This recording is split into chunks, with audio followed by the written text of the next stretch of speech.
So we will discuss about JavaScript attribute manipulation. Attribute manipulation.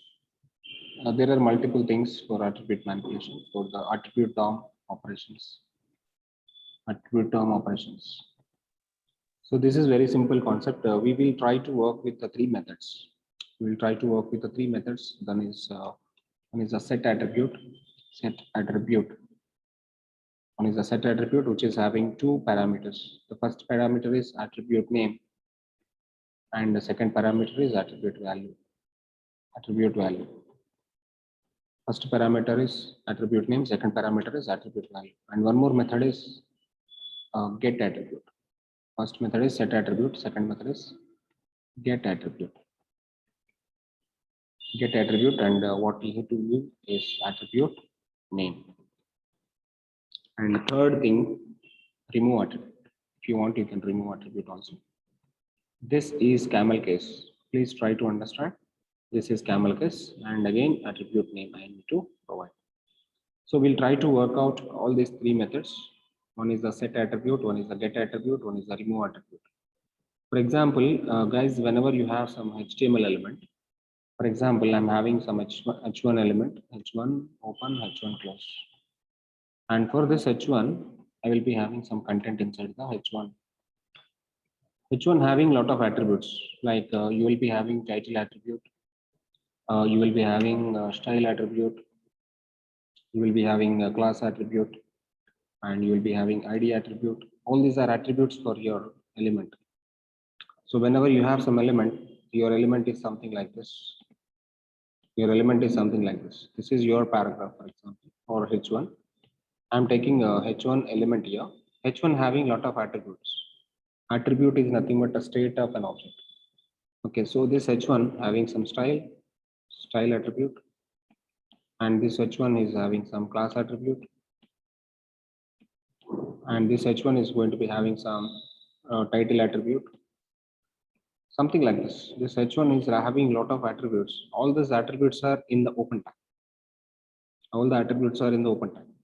So one by one, we will see how we can able to do attribute manipulation or attribute operations using with the JavaScript. So first of all, I will take one program. That program is going to be working with the three methods: set attribute, get attribute, remove attribute. I'll take one program, guys. Now take new, save it as JS attributes.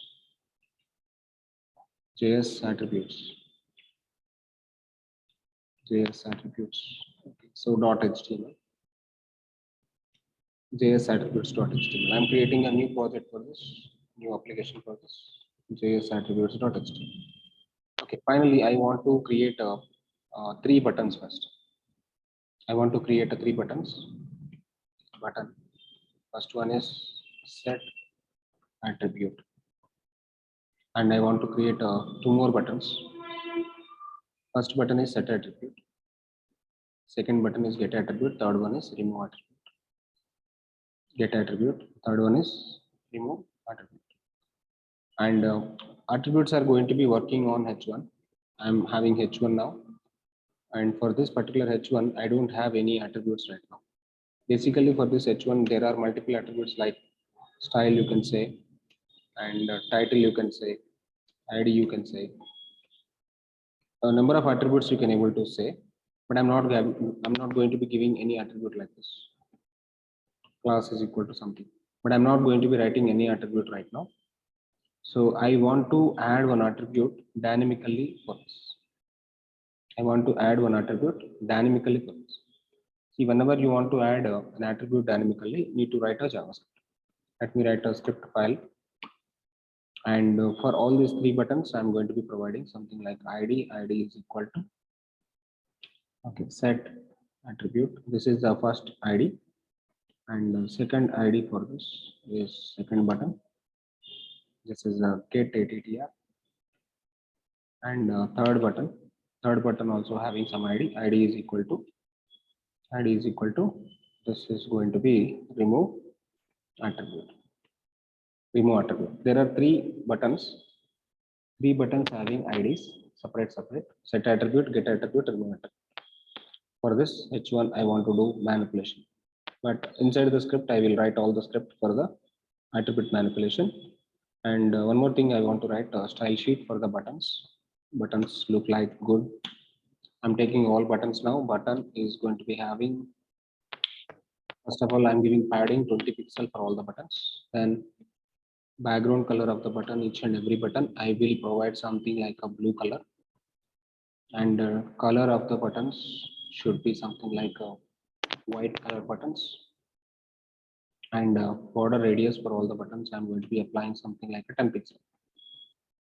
So first we will see how these particular buttons are going to be look like. Open in default browser, you will be having 3 buttons now: set attribute, get attribute, remove attribute. Okay, so button title, font size, font weight, something like a bold. Let me give the bold. There are multiple properties I'm writing for the style sheet here. The first one is padding, second one is the background color, third one is the color, fourth one is the border radius, fifth one is the font weight. That's all enough. And now you see the visualization. Visualization is very simple, straightforward. Set attribute, get attribute, remove attribute. Okay, now what I want to do is I want to write a click event for all the buttons. First button, second button, third button. So just see and observe, just inspect the browser. How to inspect the browser? Right click on the browser, go to inspect here and come to the inspector here and go to the inspection and click on this one. You can inspect this. I'm inspecting the H1 not having any attribute here. Can you see this? H1 is empty. I don't have any attribute over there. So what my requirement is, I want to write the script for all the 3 buttons. For first button, I am writing method document dot get element by ID. ID is called, first button is set attribute, set attr dot add event listener. I'm trying to providing add event listener. This listener will be click listener, and I'm writing a function one, and function fun one, and this could be having something like, and I want to access the H1 now. Document dot get elements by tag name. The name of the tag is H1 of 0. Only one H1 I have, and that will be the recognized with 0 index. Dot so method is set attribute. Method is set attribute, and attribute name is title. I want to provide the title attribute, or I want to provide the style attribute for this style, and which is going to be, okay, let me go and give the class attribute. Okay, the name of the class will be something like my style. My style is the value of the class I'm trying to providing. I don't have any my class. I'm trying to providing the my class here. My style is the class name. So add the class for the button. Add the class for the H1. I'm trying to add in the style for this. Okay, so my style, what I want to do is background color change to red. Background color change to red. When you add the style, background color changing to red. That's it. And when you click on the button one, this H1, sorry, this is button, right? I don't want that. My style background color red, and what do you want? Text align center, and font style italic. Yeah, color will be white. This is for applicable on top of the H1. H1 having my style I want to do apply. How my style is applying? By adding the class attribute. By adding the class attribute, style is applicable. Okay, let me check how this is working for the application. So close the inspector. Close the inspector, and you try to work on this.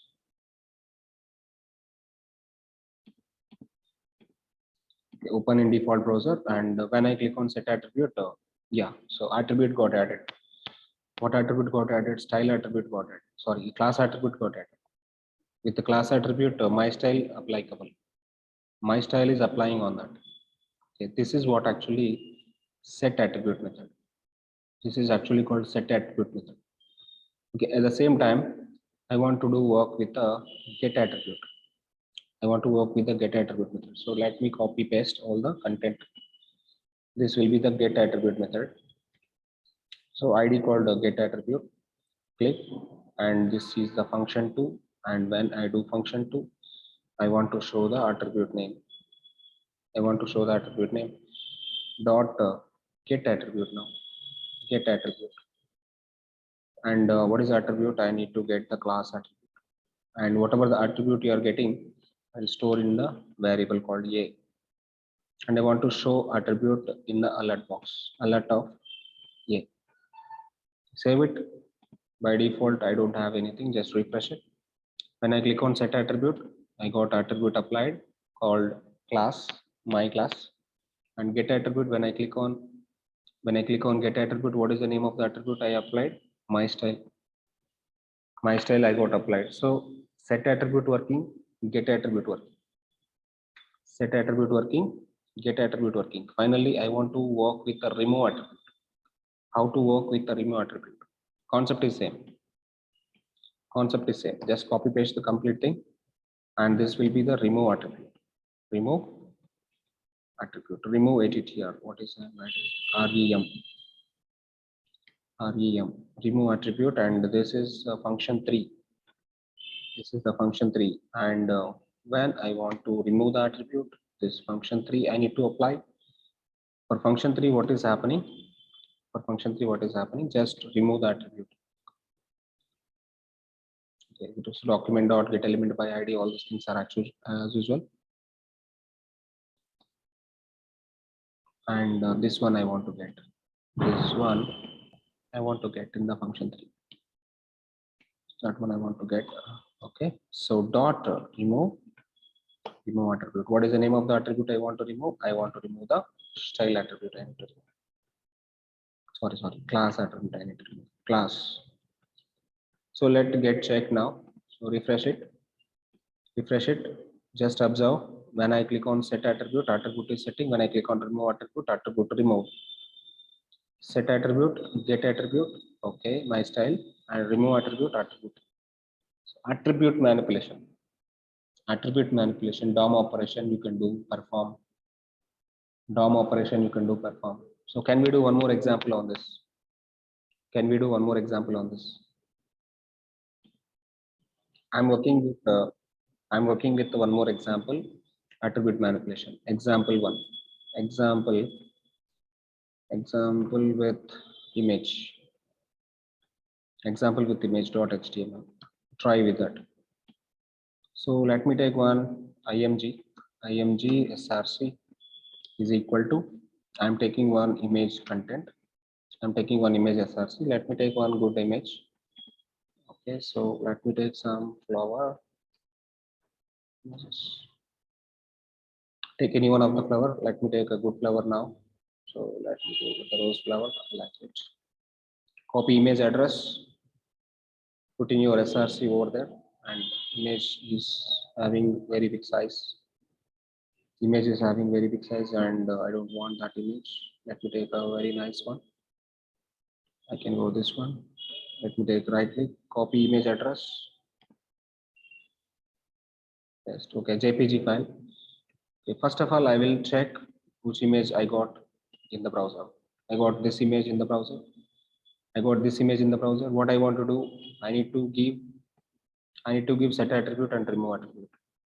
I need to give set attribute and remove attribute. Okay. So finally, what I want to do, I need to write some script for this. I need to write some script for this. Let me write some script for this.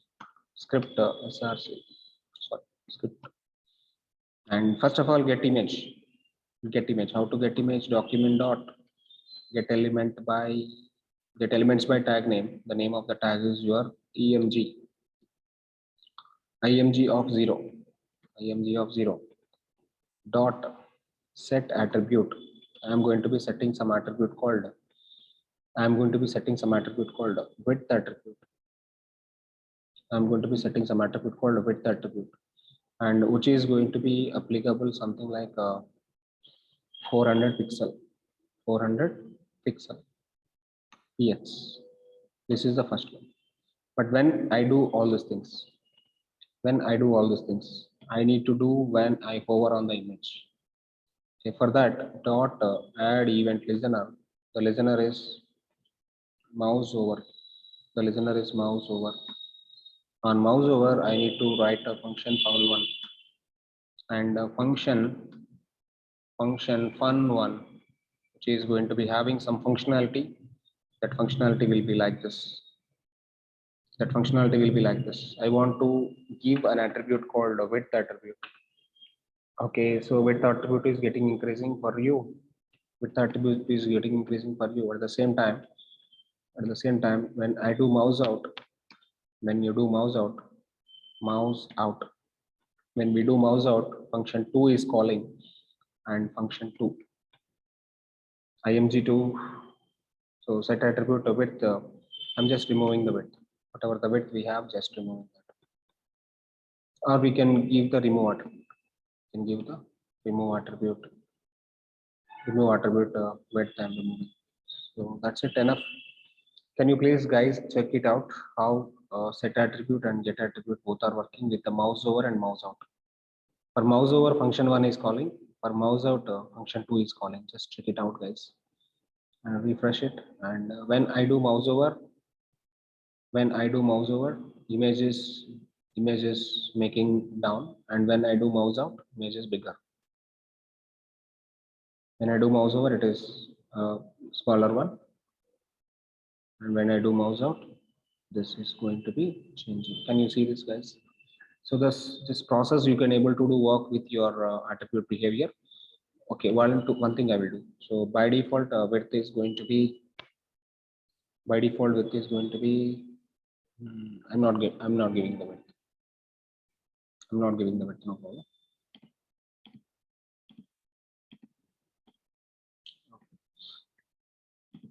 Let's do one style. Let's do this in one more way. I'm not going to working with this one. I'll do add one class. I'll do remove one class. For the class, I will write some style sheet for the image. Style of the image. img should have some border 5 pixel solid blue. I'm giving some border for the image. I'm giving border for the image, and if you want to border, this is the class. Okay, what is the class? Let me take the class .cls. My class name is .cls. Then what I want to do? Set attribute. What attribute we need to set now, guys? Class attribute I need to set. What is the class name? .cls. And here I want to remove the attribute. When I do the mouse over, mouse out, a remove attribute. What is the class I'm now to remove? Remove class. So try now. You have the image, which is going to be having some width 400 pixel, height 300 pixel. I'm just adjusting the image width and height now. Okay, fine. Check it out how this is going to be happening. Refresh it, and when I do mouse over, border is adding. When I do mouse over, some border is adding. When I do mouse out, the border is removing. Class I'm going to be adding, class I'm going to be removing. So in real time, set attribute, remove attribute, very, very important. Whenever you want to do some set of operations, over there. Can you see, observe? Can you see, observe how the things are happening with this? Okay, so later what we will do simple blog application. In the blog application, we do this type of functionalities with array of images. Okay, let me go for that later.